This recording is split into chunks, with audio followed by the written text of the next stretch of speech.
This is Damian Macy, representing the Friends of the Marshall Public Library on our oral history project. And today is it's Tuesday, August the 11th, and I'm visiting with a local resident named Lela Belle Clapp. She and her family have been fixtures in the area and the community for many, many years. And she has her story to tell, and with that, I'll introduce you to Lela Belle. Okay. I was born 2 miles north of Urbana, Illinois. And in the middle of the night, 3 o'clock in the morning, I was there before the doctor got there. And then we moved to close to a little town, Ludlow, which is up by Paxton. And when I was 5 years old, we moved down to Clark County. And when we moved to Clark County, that was a long ways back then.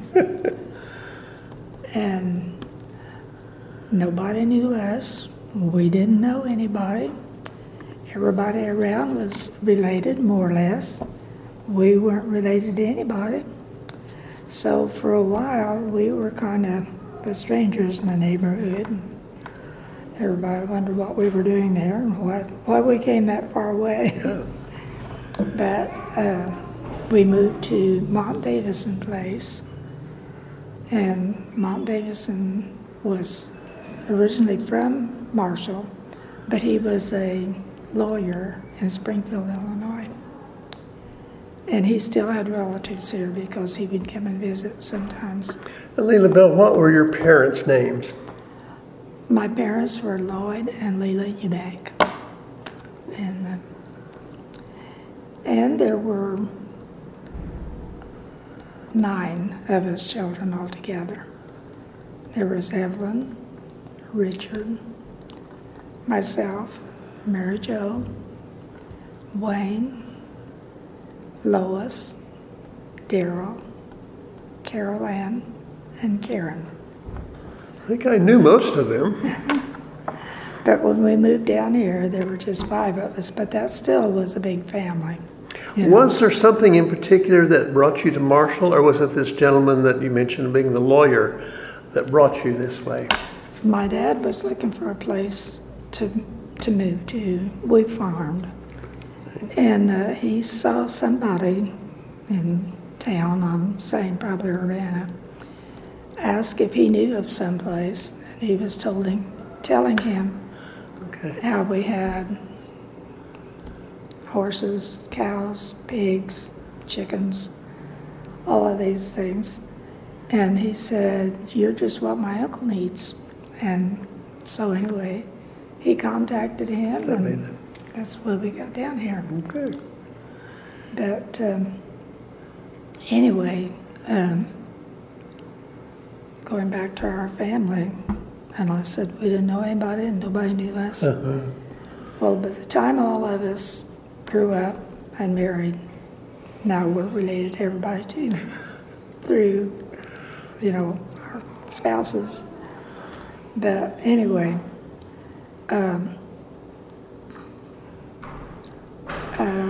we farmed, and we had all the animals like that, chickens, ducks, geese, turkeys, all of it.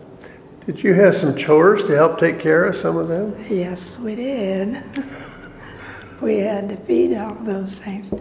And we had to also carry the water for them because we didn't have electricity, no running water, no bathrooms, things like that. And gather the eggs. We had to carry in wood for the fires, and we cooked on an old cook stove, summer and all. And then not only feeding all those and gathering eggs, but we had to milk night and morning before we went to school First thing you got up in the morning, you dressed, you went to the barn, you milked. Then you came back and ate your breakfast of oatmeal and got ready and walked to school. And we walked a mile to a one-room school. And for the most part, I was by myself all through grade school. When I started out, there was 5 little boys and me in first grade. Huh. But a lot of times parents would send them early, you know. Yeah. So there was one that was just 4 years old, and one that was just 5 years old. And before the year was out, there was some they thought maybe weren't quite ready for school, so they took them out. Families moved away, and so there was one little boy and me left. What school was that? West Liberty. West Liberty. Mm-hmm. Okay. And now if you want to know where West Liberty School is, you go out, well, I'll take you where we live first. You go out the Clarksville Road, Yeah. and you come to the Bluegrass Road, Yeah. and that's where we live south, about a half a mile of the first house, Okay. where Denny Pine now has a nice new home and everything, and they called it Pine's house, but it was Davison when we lived there. And across from the Davison place, there was a little church, Shiloh Church, and it was a one room, and of course the Shiloh Cemetery. The little church isn't there anymore, but we went there to church until, well, most everybody that went either had passed away or moved away. But then to go to West Liberty School, you went back to the Clarksville Road, Mhm. and then you went west, and it was just a mile about from our house to there. So it was right on the Clarksville Road then? Mm-hmm. Okay. And that was not exactly smooth and paved at that time either, was it? No, it wasn't. It was gravel, but sometimes that gravel got pretty muddy. So anyway, and when I got to 7th grade, there was a family that moved in, had a boy in my class all 7th grade. Then he moved away, so 8th grade I was by myself again. But I had a very good teacher. Most of the time it was Grace Watt. Grace Watt? Watt. Mm-hmm. She was Grace Buckler, her maiden name. And my very first year was Mrs. Pierce, Jessie Pierce. Pierce, okay. And but then Grace, and then 4th and 5th grade, we had a young man from Clarksville that it was his first teaching, Glenn Berger. And so he taught 2 years, and then Grace was back. So, but school, I mean, I always liked school. And the only thing about being the only one in my class, I always had to answer all the questions. But, you know, it was very nice. So, Lela, Belle, in those days of going to a one-room school, the kids now have recess and have so many things to do. What did you do at recess at that time? oh, we played handy over. We played, I probably shouldn't say this, Old Black Joe we called it. Yep. I don't know what they call it now, but anyway, you'd run from base to base, and they'd catch you after you were all caught, and somebody else was it again. Dare base. We did play ball some, like softball, but we didn't have enough teams, so we just did the run, Sure. run around thing. Did you have something like swings or a teeter-totter or any of those things? We had a merry-go-round. Merry-go-round. That was the only thing we had. So that was what we And I'll bet you did not have a big meal at lunch either, did you? It was served hot. No, we took our own lunches. And of course, back then, nobody had much. I mean, it's just like apple butter sandwiches or something like that, And my mother made the best raised donuts. So anytime we had donuts in our lunch pails, everybody wanted to trade us for the donuts. And then there's another little girl that her mother made awfully good chuck pickles. And I love those chuck pickles, so I was always trading for something for a chuck pickle. But, no, we didn't have hot meals. But we had a full hour at lunch time, and we had a recess in the morning and a recess in the afternoon and everything. So, we had plenty of playtime. And Was there I assume probably a well on the premises that you had for drinking water? yes. Did you have a common cup by any chance? Yes, we did. We all drank out of that same cup. Not quite the standards we think about today, is it? And whenever the bell rang, we'd all line up at the pump. Somebody'd be pumping water. We'd pass the cup around. Everybody'd get their drinks. And I don't think it hurt any of us, really. Everyone had their good immunity at that time, I think. I guess. But anyway, we did that too. And So did you go all 8 years to West Liberty then? yes, I did. Okay. And then I went to Westfield High School. Where? Westfield. Oh, Westfield. We were out there kind of in the middle Yeah. of nowhere. It was just about as close to Martinsville, Westfield, Kansas, Marshall, as And there weren't school buses either, were there? no. I might tell you how I learned to drive, but I don't know. Anyway, my older sister, my dad took her to school, and I suppose he taught her to drive, because anyways, she and my older brother both could drive, and so then they drove themselves. Well, my brother was he was a senior when I was a freshman, so he took me. But my sophomore year, after I'd milked cows and gone to the house and gotten ready and all like this, I came back down to the barn and asked my dad if he was going to take me to school. He says, "No, there's a car over there under the shed. Go get it and take yourself."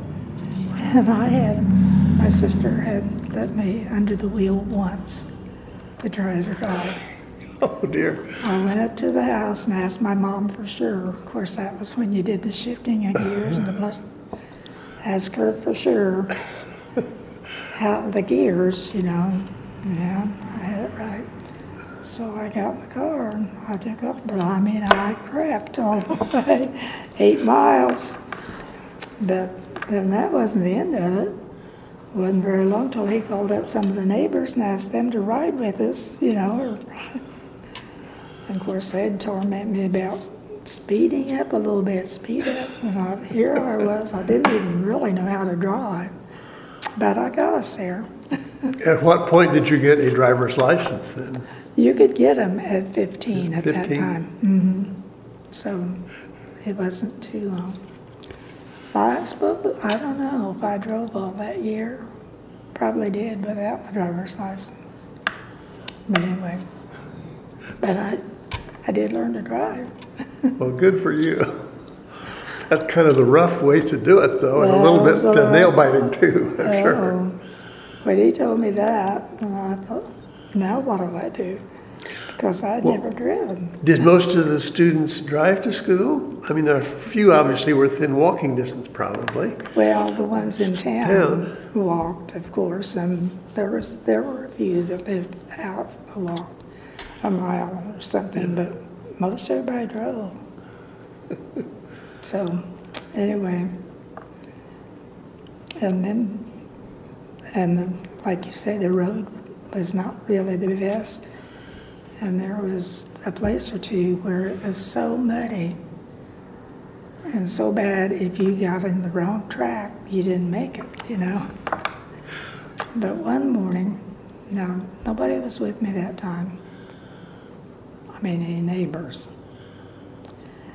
But anyway, I didn't hit it right. And I don't know what they call it when these kids go around like this in the Call them donuts, I think, now. And they do that, you know, on purpose and thinks it's fun. Well, I did it in the mud. But when I finished, I was headed back in the road the way I was supposed to. So I just kept getting it, and I kept going, and I got through it. But it wasn't because of anything I knew. It just, God was Now, with me. I think you must have been going just a wee bit faster than when you did that, right? Something. Did you tell Dad about that when you got home? No. I don't know if I did. I made it back, okay. So I don't know. Was there times that the roads were totally impassable, that you could not get to school? No. Oh, really? We made it, but I mean, there were times when they were really bad. I'm sure. When and on close or out towards Westfield, there's what they call the twin bridges. Yeah. And a lot of times it was flooded over between those two bridges. And when I graduated, that was from the 8th grade, I think. And they had a service force out there. But, I mean, it was flooded over. Now, my dad was driving then and took us. But, anyway. So those times. Anyway, that's, let's see. Then I went on to go to Southern after I got through high school. Southern Illinois University? Yeah, Carbondale. But I had a scholarship. But I had to work my way as far as my room and board, you know, so whenever I wasn't in class, I was pretty well working, so I stayed up late at night studying, but I made that. Did you have a favorite subject that you liked the best? I liked grammar and spelling and those things like that, but I was not good at like writing essays and things. You'd rather just read it, huh? I'd have all of my punctuation right, but it just sounds chop, chop, chop, you know. It didn't flow like it's supposed to. Well, what did you major in then down at Southern? Elementary. Elementary. Yes, in fact, when I started teaching, I took your mother's place in our center. And I don't think those 4th graders liked me too well. They want Miss Macy back. She always said her favorite, even when she taught in a one-room school, her favorite classes were the 3rd and 4th grade. She just liked that age range so much. I enjoyed them very much. So was that your first teaching job then? Well, almost. I finished out a half a year at Grandview for a teacher that quit in the middle of the year. And there I had 4th and 5th grade. And then I taught 1 year at Clarksville. and I had 4th, 5th, and 6th grade. And then Angie was on the way, and I already had Janet. So I decided not to go back to teaching until they got up a little size. And so then I went to North Center. And that one was the best, where I had 3rd, and 4th, and 2 grades. You mentioned Clarksville School. I think many people are not even aware of the school being there. Of course, younger generations, it was long gone. Can you tell us a little bit about the Clarksville School? To what? Tell me a little bit about the Clarksville School. Okay, they had two rooms. 2 rooms, yeah. 1st, 2nd, and 3rd was in one, and 4th, 5th, and 6th was in the other one. And anyway, now they did bring lunches out at that time then. They brought lunches out to them. And Was the building brick or frame? it was frame. Frame? Okay. Now, West Liberty was brick, but no, Clarksville was frame. Was there electricity in it? Mm-hmm. Oh, okay. And now at Grandview, I had to stoke the furnace, where we took turns. But at Clarksville, they had a gas heater. Really modern then. Mm-hmm. So didn't have to do that, just make sure it was running, and stuff. So, Did you have some particularly memorable events at the North Center School that stuck in your mind? Was Homer Hendricks the principal at that time? Homer, well, he retired at the same time your mother did. Mm-hmm.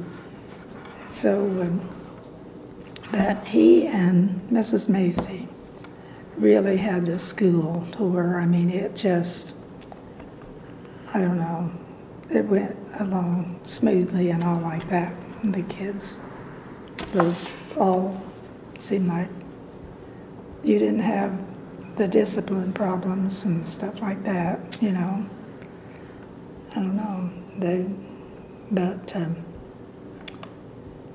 In the community, they'd have the community meetings, and everybody came. All the parents, the grandparents, and people in the community. If they didn't have children in school, they'd come, So everybody kind of backed you, it was really nice. How often did they have those? I remember going to them, but was it once a month? I think it was just once a month. Oh, okay. And everybody would bring something. There was always food and stuff. But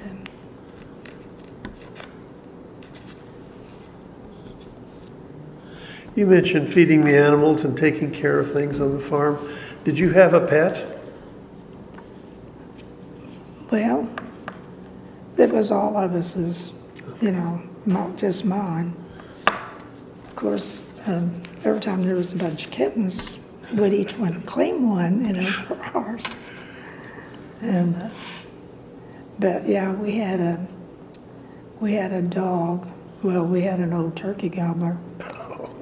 If you didn't have a big stick with you, he was right after you. But anyway, this dog's name was Dick. Now, he was with us when we came from up north. Really? So all you'd have to do is say, "Yeah, Dick," and then here he'd come and chase the old gobbler away. Of course, he was old and he passed away. And for a long time, that's all you'd have to say. But that finally, the old gobbler got on to it. Old Dick wasn't around anymore. That was your defense then? Yeah. So then you had to make sure we had a big stick by the back door. Now, were you still living in the same location when you were teaching at North Center? Then, no, I was teaching, or then I was living east from where I used to live.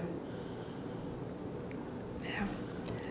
To the next crossroads, which is the BB crossroads. That's what I thought.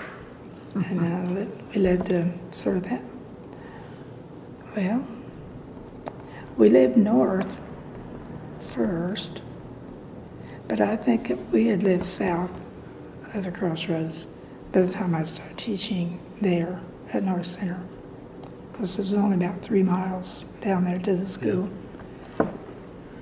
So. And your name somewhere got changed from Eubank To Clapp. Clapp. All right, that was on June the 24th, 1951, at the Clarksville Baptist Church. And Wayne D. grew up at the crossroads, right there at the BB Crossroads, and that big old building that was an inn at one time, and that's where he was born. And so we were just a crossroads, apart growing up. But people over here where I lived went that way. People where he lived went that way. So I really didn't know him well till later, Even though he was your neighbor. But he was our neighbor. But I do remember when they had a thrashing machine where they used to come to the homes, and then run it through the machine.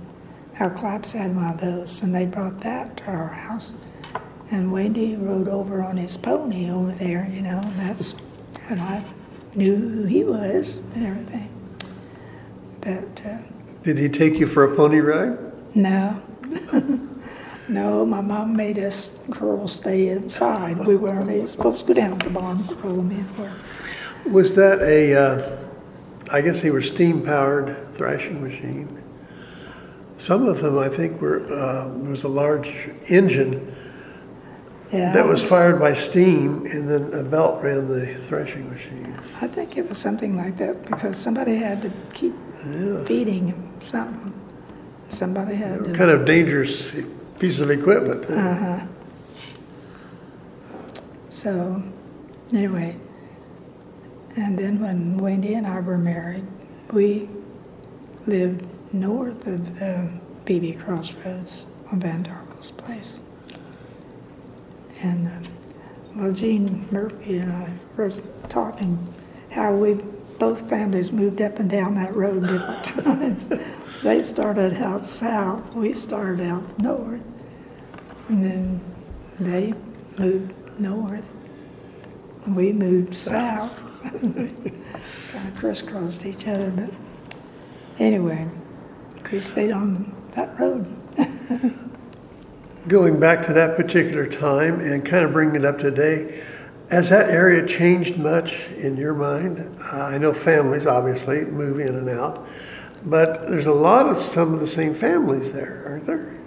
Oh yeah, there's like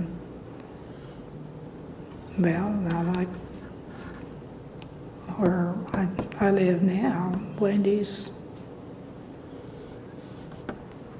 grandparents. Yeah, built the house and bought that, but it's a centennial farm. I mean, it was around. Well, his dad was born in 1892. Maybe I'll get it right. And he always said he was 6 years old when they started building the house and everything. So. But they lived in a log house back on the hill before that. So, and then Murphy's, they'd been there about that long too, I think, because there was George's grandma's place was where they are living now. Yeah. And that's where I'm living now, and Wendy's grandparents. But, and there's Murphys all around. There's not many of the Clapps there because, of course, we just had the two girls, and they both live in Marshall. And their name is no longer Clapp, right? No. So, but now they come out there, and right now, well, we were talking about the barn. I mean, it was getting pretty bad. And Tom Murphy thought we should just tear it down and get another type building up, you know, for storage. And my daughters, no, they weren't sure. They didn't want to get rid of that old barn. So we're working on fixing it over. Fixing it up. Well, so many of the barns across the country are just vanishing. Yeah. And some that even don't look that bad have been torn down in the last few years. Mm-hmm. So if you've got one that you can keep, I say more power to you. Well, it is. I mean, really, I enjoy seeing a barn, what I call a barn. Some of them call them barns now, and I'll say, that's just a shed. That's not a barn. But anyway, so I don't know, but right now, it kind of looks like a frame building right now. They've been working on it. So there are plans to, quote, restore it or keep it all together then? well, yeah, they're gonna. That's great. They're gonna do the frame and the outside, you know. So, and then what they do with the inside, maybe it'll be later on. I don't know. But anyway, they're working on that. Anyway, Tom, of course, had 4 children, and they all live close, and they've got children, you know. So there's Claps and, well, one Clapp and Murphy's. Well, that's why I asked that, because so many areas, especially in town, there's not very much in the way of stability in a neighborhood. I mean, just simply people pass away and someone else moves, and it changes so rapidly. But in your part of the country, it's amazing how the families have stayed pretty much in the same geographic area. Uh-huh. That's kind of an exception rather than the rule. Mm-hmm. And, I mean, we kind of look after each other, or I mean, they look after me. But, you know. You were teaching, and when did you leave that profession and retire? I think it was 1983. Okay. I didn't teach that many years because I waited till the girls got up in size. But I taught at North Center till they closed it. And then they sent me down to Orange, which was quite a ways south. Way.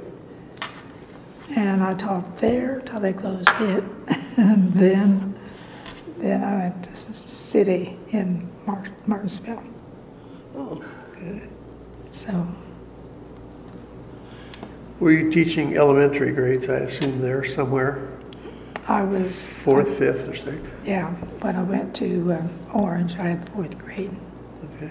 And then when I went to city school, I had 4th grade.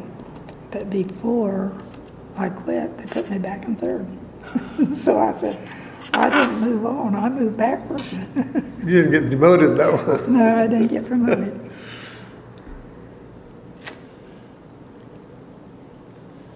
But it was a year, I think, there was not too many in the 4th grade, and they only need one 4th grade teacher.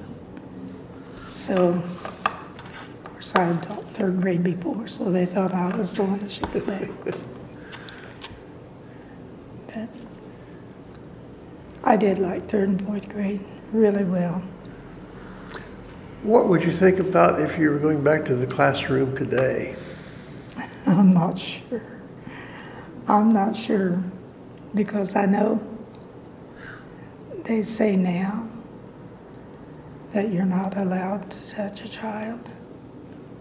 And goodness, I think about all these little kids that come up to me and grab me, and I'd hug them back, you know, and stuff, things like that. So I don't know.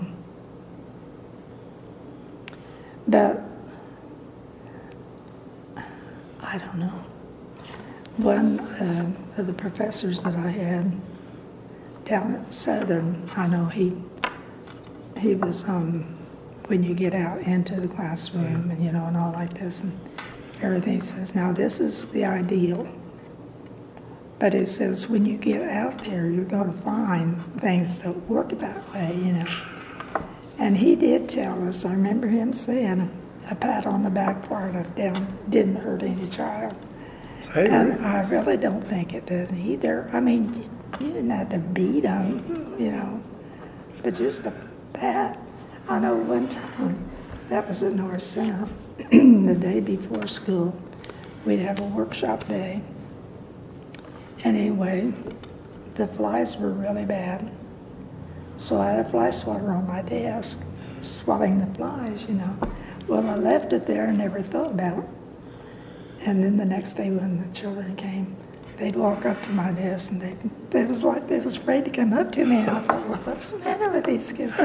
Because I'd had them all, at least the one grade the year before. And then I saw them eyeing that fly swatter. So I stuck it in the drawer. Here they came, Did you ever use it on other than a fly? No. No, and I wouldn't have used it anyway. They sting too bad. But I think and part of the reason I ask you that question is just, it seems like students' attitude and, of course, the discipline and all has just, I don't think it's changed for the better, really. No, I don't either.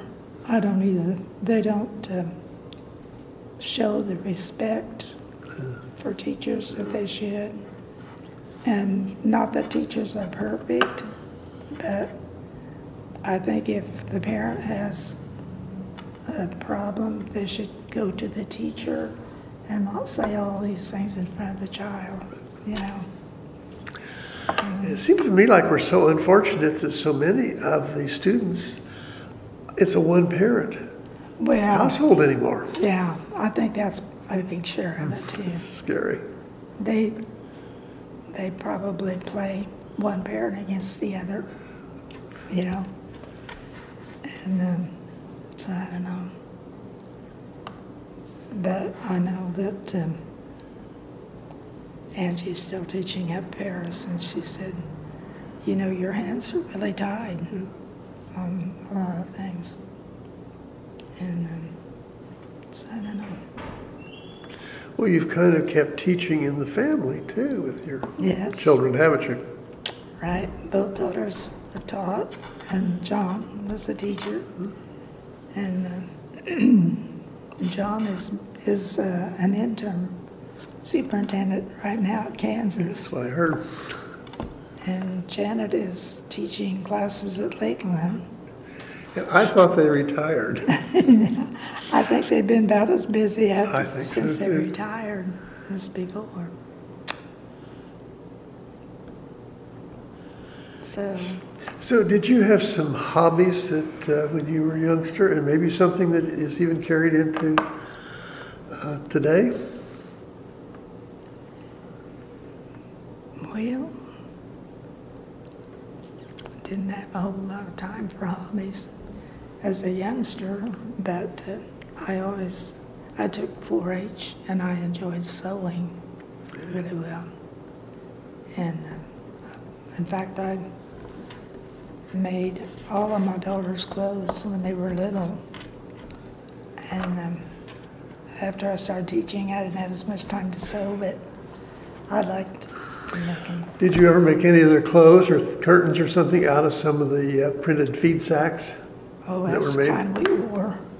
Yeah, my mother made them for us. I can remember her telling my dad when he went to get feed, now make sure you get two alike. And she always dressed me and Mary Jo alike. But, for the bigger ones, which you want to make sure there's enough material. So, yeah. And a lot of the kids had feed sack dresses, and the boys had feed sack shirts too. I wore more than once. Yeah. And there wasn't anything wrong with it. Was there some individual along the way that really influenced you and said, you said, gee, I want to be like that person, or they may steered you into a career or something? Well, I would say my mother. Good My choice. mother she was a very sweet, calm, but she used yardstick. She knew how to use that. Not the fly swatter, though. No. But I think now when my dad told us something to do, we did it right then. But Mom, well, we go in, do this and do this. And so I think we did that to her mother. And I know my own daughters told me, said, Mom, said, we knew exactly how many times you'd tell us to do something for your business. That was after they grew up. So I don't know. I think Mom was just more patient, and we took advantage of it. At what point did you say, I want to go into teaching? Was there some period of time or a subject or something that really kind of steered you into that career? Well, I think the fact that I got the scholarship. And it had to be in the teaching field. And I liked working with little ones, I didn't feel comfortable like teaching adults or, anything like that. But children, I did.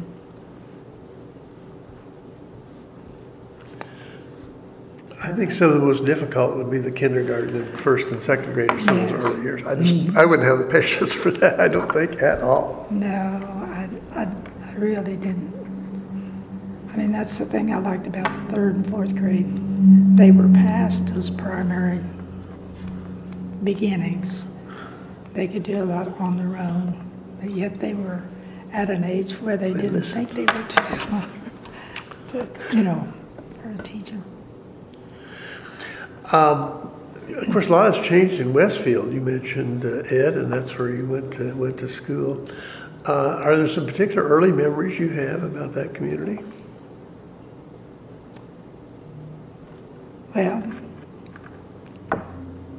when we first started to school, of course, I was always very timid and never really was not very pushy to talk to people and things like that. But we went there. Well, I think there were 19 of us as freshmen, but when we graduated, it was just 11 of us. But we would all hang together as a group. I mean, the other classes, they'd be one or two walking up and down the stairs. Here, all 19 of us were going down the stairs together. So, like that. But that's when I thought I was going to a big school. But Westfield was, it was a friendly place. And Do you remember some of the businesses that were up there at that time? I know there used to be, I think, a couple grocery stores, and yes. of course the bank was there. And, like what I call a dime store, Riders. And there was a furniture store. And there was insurance business. Yeah.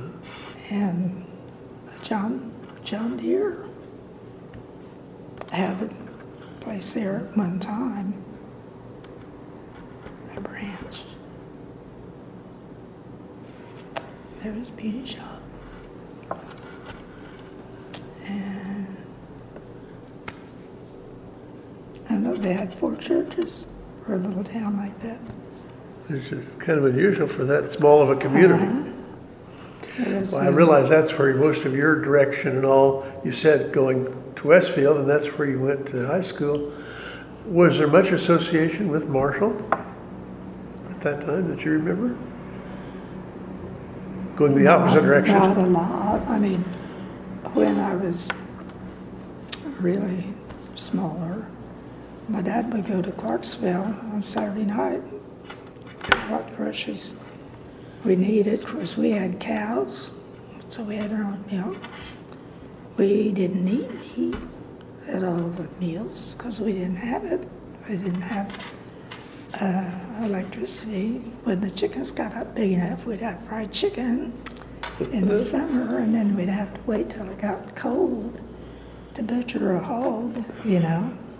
And we raised everything. I mean, we ate a lot of soup beans. We raised them. Potatoes, we raised them. Garden stuff. And we had a lot of our suppers were mush and milk. We did mush and then put milk on it. Cornbread maybe along the way? Yeah, but we didn't have cornbread as much. I don't know. And sometimes a lot of our suppers was just bread and milk. You had a bowl of milk and you put bread in it. I like my bread not soaked up, but I had to eat it. Anyway, we had to eat what you had and eat it all. So. Well, what about Clarksville? I know there were some stores and all there, which have obviously faded into the past, and there was the blacksmith shop and those things. What all was in, as growing up in those early years, what are some of the businesses you recall in Clarksville? Well, there was 2 stores. Grocery, or were they kind of general stores? They were general stores. Emma Blocks had everything in there. I mean, if you wanted a pitchfork, you'd have it back there somewhere, you know, things like that. And he even ran a huckster wagon for a while, take stuff around, you know, and had all kinds of things in it. And he'd buy chickens, trade them for something. And then the other store, I don't know if they had, I mean, it was mostly grocery, I think. And there, let's see, there was a telephone operator in Clarksville. Oh, I forgot that one.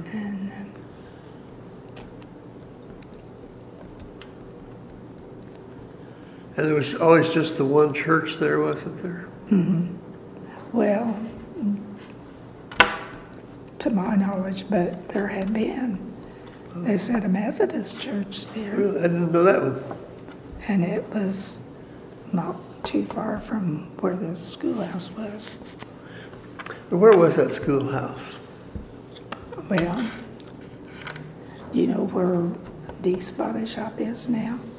Uh-huh. It was there, close. Okay. The other side of the road. I remember seeing it, but I couldn't remember exactly where it was located.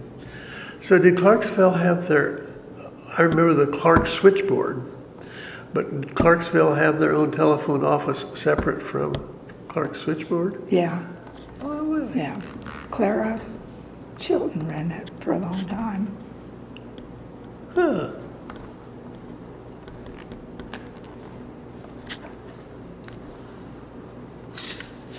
Well, small towns have certainly changed a lot, and that's why I was asking, because you were there during some of that at that time. Do you know what the population in Clarksville ever got up to in the largest number? No. I have no idea either. I know it's always been small. But. No.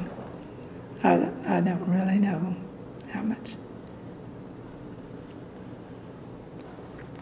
Yeah, I was going to tell you, it said something about what was dating like. That was usually on Saturday night. And Wendy and I would go to the theater, and Marshall had a theater. Strand Theater. Mm-hmm. And we'd go there. And then after that, we would go to E&L restaurant and have a Coke or sandwich or something. And they had a big table at the back where they had like board games. Oh, yeah. And we'd go back there and And there was one game we called Murder. Murder? Murder. Murder. I've heard it called something different later, but anyway, it was like you had to go so many spaces and see who could get in this, whatever was the place where you went. And you had more than one man. You had like 3 maybe or something. But anyway, you had to get them all in there to be the winner. But, well, somebody, and you had a spinner that told you how many moves you can go. Well, if somebody's landed right on where your person was, then he had to go all the way back home to start over. So, you know, sometimes he maybe wouldn't have to take that one. He could have taken one of his other men, moved him up, but, you know, it was more fun to make that and go back, things like this. But anyway, I know that was one thing that we did. So were you more frequently in winners than Wayne? I don't know if we ever stayed long enough to be winners because you keep getting sent back. Did you visit the candy kitchen any? Yes, now we did some. But for the most part, it seemed like the town kids went to candy kitchen and the country kids went to the E&L. But we went to the candy kitchen some too. I remember it, but where was the E&L? It was, well, I knew you'd ask me. And I can tell you the corner. Well, it was across from Harlan Hall. Mm-hmm. But I don't know what's there now. That building is vacant right now. Okay. It's a kind of red brick. Yeah. There was a Keystone Cafe. Did you ever eat there down at the corner? And then I always remember some of the best ice cream was Rademacher's.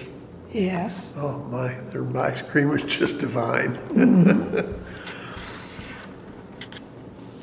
So was that, did you have particular hours that you had to be back home on those Saturday nights?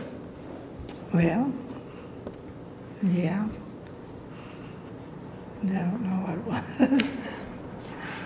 Dad wasn't sitting on the front porch then waiting on you? Because by the time I went with Wendy, I was in college. So I know my mom said, well, she figured when you was away at college, she couldn't watch what time you got in. Grew up fast, huh? So you were more or less. But we know we had to get up and go to church next morning, so we didn't stay out late. And I think I know what church that was. That was the Clarksville Baptist Church, right? Mm-hmm. And you still are affiliated with that, and your family is too, right? Now, I didn't go to the Clarksville Church when I was small. Like I said, we went to Shiloh, which was the United Brethren. And then after it closed, we had some neighbors that had moved out towards Westville, and their parents went to the Free Methodists. To where? The Free Methodists. And it was close to the United Brethren out there. The United Brethren Church now is the Methodist. Because after the Methodist and United Brethren went together. Now, is that in Westfield?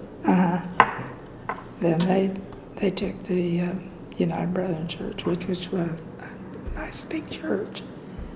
And then the Methodist Church, the Baptist, or the Westfield Baptist, bought it or something. And then where the Baptist was, it was not stone, or it was just a wooden frame. And then somebody bought it, made a home out of it. Oh, okay. But the Free Methodist was a little one room. And they were, well, they were different. They were kind of like the Pilgrim of Holiness. But to say it that way, that was very strict. Women had to wear long sleeves. stockings, long hair, couldn't have permits, didn't wear makeup, you know, that kind of thing. So we went there then for quite some time.